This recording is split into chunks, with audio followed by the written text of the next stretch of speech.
دو دلوں کی داستان ایپیسوڈ 45 فبیہہ ملحار جو اسٹڈی روم میں بیڈ پر سو رہا تھا، اپنے سینے پر فبیہہ کی سسکیاں اور نمی محسوس کرتے فبیہہ کو پکار اٹھا۔ آنکھوں میں نیند کا خمار ابھی بھی تھا۔ ملحار نے اس کے گرد حصار بناتے ریموٹ سے لائٹس آن کی تو وہ سامنے اس کے سینے پر سر ٹکائے مسلسل رو رہی تھی۔ ملحار کی پیشانی پر بل پڑے۔ اس نے اٹھنے کی کوشش کی لیکن فبیہہ نے اس کے گرد بازو ڈال کے اسے اٹھنے سے روکا۔ وہ چاہتا تو اٹھ سکتا تھا لیکن فبیہہ کے رونے کی وجہ سے وہ پیچھے لیٹا رہا۔ اس کا رونا اب ملحار کی برداشت سے باہر ہو رہا تھا۔ کیا ہوا؟ کیوں رو رہی ہیں؟ وہ اس کے بال سہلاتا نرمی سے بولا، لیکن اس کے نام بولنے پر ملحار کو فکر ہوئی تھی۔ فبی میری طرف دیکھیں، کیا ہوا ہے؟ کیوں رو رہی ہیں؟ فبیہہ نے چہرہ اٹھایا تو ملحار تھک سے رہ گیا۔ آنکھیں لال انگارہ ہو رہی تھیں، ناک رو رو کر سرخ ہو چکی تھی، گالوں پر بہتے آنسو اس کا دل چیر گئے تھے۔ کون مر گیا ہے جو رو رہی ہیں آپ؟ وہ غصے سے دھاڑا تو وہ اس کی شرٹ مٹھیوں میں بھینچتے پھر سے رو دی۔ ایک گہرا سانس بھرتے ملحار نے اٹھتے اسے گود میں بٹھاتے اسے سینے سے لگاتے اسے ریلیکس کرنا چاہا۔ اوکے ریلیکس، اب بتائیں کیا ہوا ہے؟ کسی نے کچھ کہا ہے آپ سے؟ ملحار نے اس کا سر چومتے نرمی سے پوچھا تو وہ نفی میں سر ہلاتی سسکی، جس سے ملحار نے بے بسی سے اسے دیکھا۔ پھر کیا ہوا ہے؟ مجھے کمرے میں ڈر لگ رہا تھا، وہ روتے بولی۔ کیوں؟ آپ جب سے یہاں آئی ہیں تب سے وہیں رہ رہی ہیں، تو پھر ڈر کیوں لگ رہا تھا؟ وہ چہرہ سپاٹ کرتے بولا۔ مجھے بادلوں کی گرج سے، بجلی کے کڑکنے سے بہت ڈر لگتا ہے۔ پلیز مجھے اپنے ساتھ رہنے دیں، میں آپ کو بالکل تنگ نہیں کروں گی۔ میں جانتی ہوں آپ اب مجھے پسند نہیں کرتے، اپنے آس پاس بھی نہیں دیکھنا چاہتے، لیکن آج کی رات مجھے یہیں رہنے دیں، ورنہ میں خوف سے مر جاؤں گی، وہ ہچکیوں سے بولی۔ تو ملحار نے اس کے مرنے کی بات سن کر اس نے اس کی کمر کے گرد اپنا حصار تنگ کیا۔ آپ کو کیسے پتا کہ میں آپ کو اپنے آس پاس بھی نہیں دیکھنا چاہتا؟ جب سے آئی ہوں آپ مجھے اپنے روم میں داخل نہیں ہونے دیتے، مشکل سے 2 سے 3 بار گھر آئے، وہ سوں سوں کرتے بولی۔ تو ملحار نے اسے گھور کر دیکھا۔ ماں بیمار تھی میری، ان کے ساتھ ہاسپٹل میں تھا، کسی گرل فرینڈ ساتھ نہیں ہوتا تھا میں، وہ لفظ چباتے بولا۔ سو جائیں، میں یہی ہوں آپ کے پاس، وہ کمفرٹر دونوں پر سیٹ کرتے بولا۔ میرے پاس ہی تو نہیں ہیں آپ، وہ دل میں کہتی نم آنکھیں موند گئی۔ سعد آج گھر واپس آ گیا تھا، وہ نہیں جانتا تھا کہ وہ اتنی جلدی جیل سے کیوں باہر آ گیا تھا، لیکن گھر پہنچ کر جب اسے پتہ چلا تو وہ ہتھے سے اکھڑ گیا تھا۔ آپ لوگ ایسا سوچ بھی کیسے سکتے ہیں بابا؟ مجھے بچانے کے لیے آپ نے میری بہن کی خوشیوں کا سودا کر دیا۔ ایسی آزادی نہیں چاہیے مجھے جہاں میری بہن کی خوشیوں کو قید کر دیا جائے۔ جیل میں تھا میں، زندہ تھا، لیکن آپ لوگوں نے ارہا کو جیتے جی مار ڈالا، اور سب سے بڑھ کر آپ لوگوں کو کیا لگتا ہے رائم خاموشی سے بیٹھے گا؟ وہ پہلے ہی ہم سب سے بدگمان ہے، اور اس فیصلے سے اس کی بدگمانی اور بڑھ جائے گی۔ علی کو سب پر بے انتہا غصہ آ رہا تھا۔ علی، ہم نے جو کیا سب کی بھلائی کے لیے کیا، تم ہمارے اکلوتے بیٹے ہو۔ شادی کے دوسرے دن جیل چلے گئے، تمہاری بیوی دن رات روتی رہتی تھی، تمہاری ماں کا برا حال تھا، ہم سب کو تمہاری ضرورت ہے بیٹا۔ سعد نے بیٹے کو سمجھانے کی کوشش کی، اس لیے آپ نے اپنی بیٹی قربان کر دی۔ واہ، کیا کہنے آپ کے بابا، وہ تنزیہ مسکراتے بولا۔ تمہیں کیا لگتا ہے علی، میں بہت خوش ہوں اس رشتے سے؟ کیا مجھے اپنی بیٹی سے پیار نہیں ہے؟ میں خود یہ رشتہ نہیں کرنا چاہتا تھا، لیکن یہ سب میں نے تمہارے مہابیر انکل کے کہنے پر کیا ہے، یہ انہی کی مرضی تھی جب ہی میں نے یہ رشتہ جوڑا۔ سعد نے بیٹے کو حقیقت بتائی۔ واٹ؟ لیکن انکل ایسا کیوں کرنے لگے؟ یہ ہمارا گھر ہے بابا، ارہا آپ کی بیٹی ہے، اس کی زندگی کا فیصلہ آپ لوگوں کے ہاتھ میں ہے، کسی باہر والے کے نہیں۔ علی، سعد نے بیٹے کو بدتمیزی کرتے دیکھ کر اسے ٹوکا۔ تمیز بھول گئے ہو کیا؟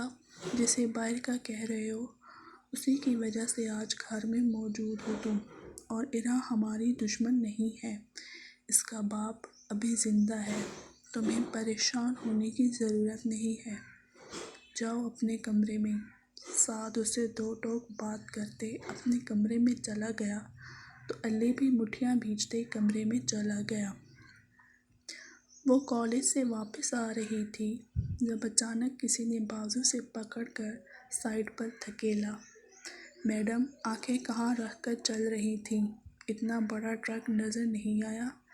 سڑک پار کرنے کے لیے آنکھیں کھول کر چلنا پڑتا ہے۔ مشل تو گھوم کر رہ گئی۔ سامنے والے نے پکڑ کر اتنی سپیڈ سے گھمایا تھا کہ بیچارے کو چکر ہی آ گیا تھا۔ اوہ ہیلو، بریک پر پاؤں رکھو، مانا کہ میری جان بچائی، لیکن میری انسلٹ کرنے کا کوئی حق نہیں ہے آپ کو۔ مشل کو تو اس کا انداز آگ لگا گیا تھا۔ دوسری بار تھا یہ، پہلی بار وہ اسے کالج میں ٹکرایا تھا اور دوسری بار یہاں سڑک پر۔ میرے خیال سے آپ کو میرا شکریہ ادا کرنا چاہیے تھا محترمہ، میں نے آپ کی جان بچائی ہے اور آپ کا ایٹیٹیوڈ ہی ختم نہیں ہو رہا۔ اتنی اکڑ کس بات کی ہے آپ کو؟ سامنے والے کو بھی کہاں گوارا تھا کہ کوئی اسے سامنے سے پلٹ کر جواب دے۔ میں نے آپ کو کہا تھا کہ میری جان بچائیں، وہ اپنے سینے پر بازو فولڈ کرتے بولی، جبکہ سامنے والے نے حیرانگی سے اس نکچڑی کو دیکھا تھا۔ حویلی والے مشل کو اس روم میں دیکھ لیتے تو غش کھا جاتے۔ کہاں وہ چپ چاپ سی معصوم سی مشل، سب کو بھائی تھی، اور کہاں یہ گنڈی مشل، بھلائی کا تو زمانہ ہی نہیں۔ اگلی بار ٹرین بھی چڑھ گئی نا آپ پر تو آپ کے ٹکڑوں کو بھی ہاتھ نہیں لگاؤں گا۔ وہ اپنی بھلائی پر 2 حرف بھیجتا وہاں سے چلا گیا، اور اس کے بعد مشل اس کا غصیلا چہرہ یاد کرتے کھلکھلا کر ہنس دی۔ وہ کمرے میں آیا تو غصے سے کمرے کی ہر چیز اٹھا اٹھا کر پھینک رہا تھا، لیکن غصہ تھا کہ کم ہی نہیں ہو رہا تھا۔ آوازیں سن کر عبادت کمرے میں آئی تو چکرا گئی۔ علی، اس نے بپھرے شیر کو آواز دی لیکن وہ سن ہی کہاں رہا تھا۔ پرفیوم کی بوتل اٹھا کر دیوار پر دے ماری، کمرے میں ایک دم سے خوشبو کی لہر پھیل گئی۔ اس سے پہلے کہ وہ خود کو کوئی نقصان پہنچاتا، عبادت بھاگتے ہوئے اس کے سینے سے جا لگی اور اپنے بازو میں اسے جکڑتے سنبھالنے کی کوشش کی۔ علی ایک دم سے رک گیا تھا، ہاتھ میں تھاما واز زمین بوس ہوا۔ سر جھکا کر سینے سے لگی اپنی زندگی کو دیکھا تو اس نے اپنے بازو میں بھینچ لیا۔ وہ لمبے لمبے سانس لے رہا تھا۔ عبادت نے اس کی پیٹھ رب کرتے اسے ریلیکس کرنا چاہا، لیکن بے سود۔ وہ چہرہ اس کی گردن میں چھپائے کھڑا تھا، سانس بری طرح اکھڑا ہوا تھا، جیسے سانس لینے میں بہت دشواری ہو رہی ہو۔ عبادت نے اس کا چہرہ اپنے ہاتھوں میں بھرتے، اپنے ہونٹ اس کے ہونٹوں پر رکھتے اسے اپنی سانسیں دی۔ علی آنکھیں بند کرتا اس لمس کی ٹھنڈک میں کھو گیا تھا۔ تھوڑی دیر بعد وہ پیچھے ہٹی تو دونوں کے چہرے سرخ تھے۔ علی نے اپنی پیشانی اس کی پیشانی سے ملاتے آنکھیں بند کر گیا۔ علی، وہ اب اسے سینے سے لگائے بولا، پلیز ریلیکس ہو جائیں، سب ٹھیک ہو جائے گا۔ بڑوں نے کچھ سوچ سمجھ کر ہی فیصلہ کیا ہوگا۔ خود کو تکلیف نہ دیں، ارا کو آپ کی ضرورت ہے، اس کے پاس جائیں، اسے تسلی دیں۔ وہ اس کے گرد بازو ڈالے، اس کا سینہ پیار سے چومتی بولی، میری بہن کی واحد خوشی رائم ہے عبادت، میری بہن پل پل مر رہی ہے، کیسا بے بس پائی ہوں، اپنی بہن کی تکلیف کم کرنے کی بجائے اس کا دکھ بڑھانے کا سبب بن گیا ہوں۔ میری خاطر اس نے اتنی بڑی قربانی دی ہے، مجھے اپنا مقروض کر گئی ہے وہ۔ زندگی جینا تو وہ کب کا چھوڑ چکی ہے، بس گزار رہی تھی اپنی باقی زندگی، لیکن اس شادی سے وہ مر جائے گی اور میں اپنی بہن کو مرتا ہوا نہیں دیکھ سکتا۔ وہ دکھی ہوتے بولا، اللہ اپنے بندے پر اتنی ہی آزمائش ڈالتا ہے جتنی اس میں سکت برداشت ہو علی۔ انشاءاللہ ہماری ارا کو اللہ بہت نوازنے والا ہے، آپ دعا کریں، انشاءاللہ سب ٹھیک ہو جائے گا، اللہ پاک پر بھروسہ رکھیں۔ وہ اسے تسلی دیتے بولی تو اس نے جھک کر اس کی پیشانی پر بوسہ دیا۔ علی کی جان قربان آپ پر، اس کی سانسوں کو قید کرتے فی الحال ہر فکر بھلا دینا چاہتا تھا۔ وہ اس کی باہوں میں سمٹی خود کو اس کے حوالے کر گئی۔ وہ گھر سے کچھ فاصلے پر تھا جب اچانک ہی 3 گاڑیوں نے اس کا راستہ روکا۔ پولیس کی جاپ تو وہ کچھ عرصہ پہلے ہی چھوڑ چکا تھا، لیکن اس کی اپنی ایک ٹیم تھی جس کے ساتھ مل کر وہ اب بھی اپنا فرض نبھا رہا تھا۔ اس نے اپنا ریوالور نکالتے گولیاں چیک کی۔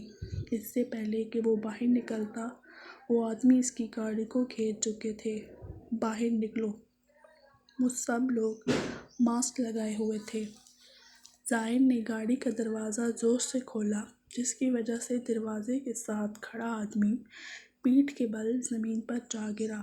ظاہر نے گاڑی کو گول گول گھمایا، جس کی وجہ سے کچھ آدمی پیچھے ہٹے تو کچھ گاڑی کی سپیڈ سے دور جا گرے۔ یو ٹرن لیتے ظاہر گاڑی کو فل سپیڈ پر چھوڑا۔ بیک مرر سے دیکھتے وہ مسکرا دیا۔ 2 گاڑیاں اب بھی اس کے پیچھے تھیں۔ واو انٹرسٹنگ، مطلب ہاتھوں میں ایسی ہی کھجلی نہیں ہو رہی تھی۔ وہ سیٹی کی دھن بجاتا گاڑی کو روک گیا، جس کی وجہ سے گاڑی سے بہت سا دھواں نکلا تھا۔ وہ لوگ گاڑیوں سے نکل کر بھاگ کر ظاہر کی طرف بڑھ رہے تھے جب ظاہر نے ریورس کرتے گاڑی ان پر چڑھائی اور پھر سے گاڑی کو گھماتے سب کو ڈھیر کیا۔ گاڑی سائڈ پر روکتے وہ نیچے اترا جہاں وہ 10 کے قریب لوگ سڑک پر پڑے گرا رہے تھے۔ وہ ایک آدمی کو سیدھا کرتے اپنی پسٹل اس کی پیشانی پر ٹکا گیا۔ کس کے پالتو ہو، مجھ پر حملہ کیوں کیا؟ لیکن سامنے والے نے مسکراتے ہوئے اسے دیکھا۔ نہیں بتاؤں گا، وہ شاید زیادہ وفادار تھا اپنے مالک کا۔ ظاہر نے اس کی پیشانی پر فائر کرتے اسے جہنم رسید کیا تھا۔ اس سے پہلے کہ پیچھے پڑا آدمی ظاہر کو نشانہ بناتا، کسی نے پیچھے سے اس کو سر پر گولی مارتے اس کا کام تمام کیا تھا۔ ظاہر نے جھٹکے سے پیچھے ہٹ کر دیکھا تو کوئی نقاب پوش ان آدمیوں کو چھلنی کر رہا تھا، لیکن ایک آدمی نے پھر بھی ظاہر پر گولی چلا دی تھی۔ وہ نقاب پوش تڑپ کر ظاہر کی طرف بھاگا جب دوسرے آدمی نے اس نقاب پوش کا نشانہ لگایا۔ ظاہر کو گرتا دیکھ کر وہ اپنی سرخ آنکھوں سے واپس پلٹا اور اپنی دونوں گن سے سب کے سر کھول دیے تھے۔ اسے گولی بازو میں لگی تھی جبکہ ظاہر کو وہ گولی پیٹ میں لگی تھی۔ وہ جلدی سے واپس آتا، ظاہر کو باہوں میں بھرتے اپنی گاڑی کی طرف بھاگا تھا۔ اس کا اپنا خون پانی کی طرح بہہ رہا تھا لیکن اسے کوئی پرواہ نہیں تھی۔ وہ 10 منٹ میں ہاسپٹل میں موجود تھا۔ ظاہر کو ایمرجنسی لے جایا گیا تھا۔ ایک ڈاکٹر کے ذریعے وہ اس کے گھر والوں کو پیغام پہنچا چکا تھا۔ سر، آپ کا خون بہت بہہ رہا ہے، پلیز ڈریسنگ کروا لیں۔ ایک نرس اسے ICU کے سامنے کھڑا دیکھتے بولی، میں ٹھیک ہوں، لیکن جو اندر ہے ان کو بچاؤ ورنہ میں ہاسپٹل کی اینٹ سے اینٹ بجا دوں گا۔ وہ سرخ آنکھیں لیے دھاڑا تو نرس تھوک نگلتی وہاں سے چلی گئی۔